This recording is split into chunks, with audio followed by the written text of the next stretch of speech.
Good morning বন্ধুরা, সবাইকে সুপ্রভাত। সবাইকে সাফল্য দিশা ইউটিউব চ্যানেলে স্বাগতম। আজকের 26শে জানুয়ারি কারেন্ট অ্যাফেয়ার্স নিয়ে আলোচনা করব। তোমরা প্রথম থেকে শেষ পর্যন্ত ক্লাসটা করো এবং ক্লাসটা ভালো লাগলে অবশ্যই চ্যানেলটিকে সাবস্ক্রাইব করে নিও এবং বন্ধুদের মধ্যেও শেয়ার করে দিও। তাহলে আপকামিং কম্পিটিটিভ এক্সামগুলোতে আশা করি কারেন্ট অ্যাফেয়ার্স নিয়ে কোনো সমস্যা থাকবে না। সেই সঙ্গে তোমরা নিত্য নতুন সাম্প্রতিক ঘটনা সম্পর্কেও জানতে পারবে। তাহলে শুরু করা যাক আজকের ক্লাস। আজকের ক্লাসের ফার্স্ট কারেন্ট অ্যাফেয়ার্স হলো, অযোধ্যায় শ্রী রামলালা বহুল প্রতীক্ষিত অভিষেক অনুষ্ঠানে প্রধান আচার অনুষ্ঠানের নেতৃত্ব দিয়েছিলেন কে? এর উত্তর হবে আমাদের প্রধানমন্ত্রী নরেন্দ্র মোদী। আমাদের প্রধানমন্ত্রী নরেন্দ্র মোদী অযোধ্যায় শ্রী রামলালা বহুল প্রতীক্ষিত অভিষেক অনুষ্ঠানে প্রধান আচার অনুষ্ঠানের নেতৃত্ব দিয়েছিলেন। এ সম্পর্কে আমরা জেনে নেব। শ্রী রামলালার বহুল প্রতীক্ষিত অভিষেক অনুষ্ঠান অযোধ্যায় অনুষ্ঠিত হয়েছিল এবং প্রধানমন্ত্রী নরেন্দ্র মোদী নবনির্মিত বিশাল মন্দিরে অনুষ্ঠানের নেতৃত্ব দিয়েছিলেন।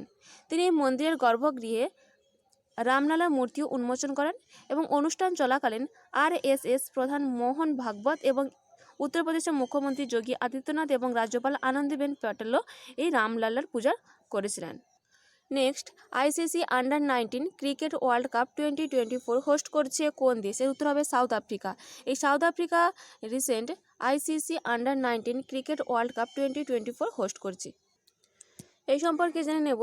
2024 আইসিসি আন্ডার-19 পুরুষদের ক্রিকেট বিশ্বকাপ একটি আন্তর্জাতিক সীমিত ওভারের ক্রিকেট টুর্নামেন্ট, যা বর্তমানে 19শে জানুয়ারি থেকে এবং 11ই ফেব্রুয়ারি 2024 পর্যন্ত দক্ষিণ আফ্রিকা অনুষ্ঠিত হচ্ছে। এই আন্ডার-19 ক্রিকেট বিশ্বকাপের 85টি আসন হচ্ছে। এটি ভারত ডিফেন্ডিং চ্যাম্পিয়ন্স এবং প্রাথমিকভাবে শ্রীলঙ্কা আয়োজক দেশ ছিল, কিন্তু পরে শ্রীলঙ্কা ক্রিকেট বোর্ডের ওপর আন্তর্জাতিক ক্রিকেট কাউন্সিল স্থগিতাদেশের কারণে এটি দক্ষিণ আফ্রিকা স্থানান্তরিত করা হয়। নেক্সট, অযোধ্যায় রাম মন্দির নির্মাণের প্রধান স্থপতিকে? উত্তর হবে চন্দ্রকান্ত সোমপুরা। চন্দ্রকান্ত সোমপুরা অযোধ্যা রাম মন্দির নির্মাণের প্রধান স্থপতি ছিলেন। এই সম্পর্কে আমরা জেনে নেব। অযোধ্যা রাম মন্দিরের প্রধান স্থপতি হলেন চন্দ্রকান্ত সোমপুরা।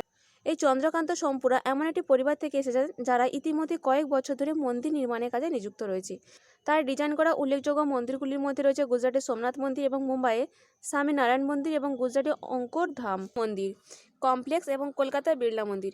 এছাড়া এখানে আমরা জেনে নেব এই যে অযোধ্যার রাম মন্দিরটি, যেটা 235 ফুট চওড়া এবং 360 ফুট লম্বা এবং 161 ফুট উঁচু। Next, Balkan athlete of the year award জিতলেন কে? এর উত্তর হবে নোভাক জোকোভিচ। এই নোভাক জোকোভিচ Balkan athlete of the year অ্যাওয়ার্ডটি জিতেছেন। এই সম্পর্কে আমরা জেনে নেব। এনবিএ তারকা নিকোলা জোকিচকে পেছনে ফেলে রেকর্ড 8ম বারের মতো নোভাক জোকোভিচ বছরের সেরা বালকান অ্যাথলেটে নির্বাচিত হয়েছেন। Next, India international science festival কোন রাজ্যে আয়োজিত হয়েছিল? এর উত্তর হবে হরিয়ানা। এই হরিয়ানাতে ইন্ডিয়া ইন্টারন্যাশনাল সায়েন্স ফেস্টিভ্যাল আয়োজিত হয়েছিল। এই সম্পর্কে আমরা জেনে নেব। India international science festival IISF 2023 হরিয়ানায় 17 থেকে 20শে জানুয়ারি পর্যন্ত 2024 পর্যন্ত আয়োজিত হয়েছিল। এটি রাজ্যের মুখ্যমন্ত্রী মনোহর লাল খট্টরের উপস্থিতিতে সমাপ্ত হয়েছিল। এই উপলক্ষে মুখ্যমন্ত্রী ফরিদাবাদে 50 একর জুড়ে বিস্তৃত একটি অত্যাধুনিক বিজ্ঞান শহর গড়ে তোলার রাজ্য সরকারের পরিকল্পনার কথাও ঘোষণা করেছিলেন। এছাড়াও এই IISF 2023 এ বেশ কয়েকটি MOU স্বাক্ষরিত হয়েছিল। নেক্সট, ডিসিবি ব্যাংক এর এমডি ও সিইও পদে নিযুক্ত হলেন কে? এর উত্তর হবে প্রবীণ আচুধান কুট্টি। এই প্রবীণ আচুধান কুট্টি ডিসিবি ব্যাংক এর এমডি এবং সিইও পদে নিযুক্ত হয়েছেন।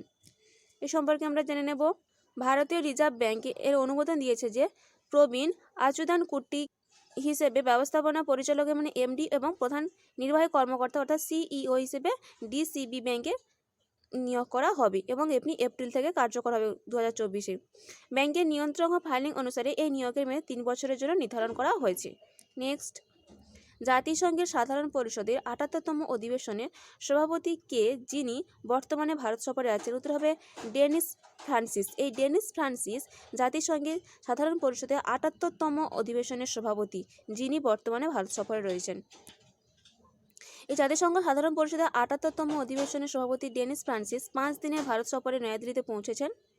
বিদেশ মন্ত্রক বলেছে যে এই সফর ভারত জাতিসংঘ সম্পর্ককে এগিয়ে নিয়ে যাওয়া এবং ভারতের অগ্রাধিকার এবং বৈশিষ্ট্য চ্যালেঞ্জগুলির বিষয়ে মতামত বিনিময় করার একটি সুবর্ণ সুযোগ।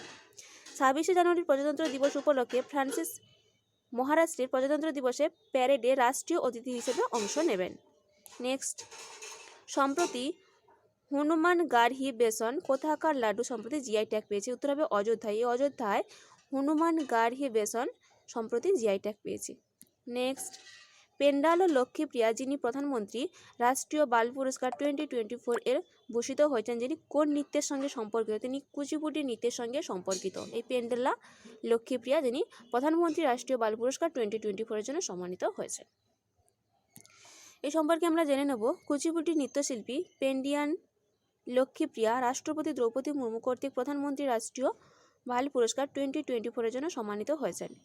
এই পেন্ডালা লক্ষ্মীপ্রিয়া তেলেঙ্গানার কাজিপেটে 10ম শ্রেণীর 15 বছর বয়সী ছাত্রী এবং শিল্প ও সংস্কৃতি ক্ষেত্রে তার শ্রেষ্ঠত্বের জন্য তিনি সম্মানিত হয়েছিল। তিনি এই বছর বিভিন্ন বিভাগে সম্মানিত 19 জন শিশুর মধ্যে একজন হয়েছেন।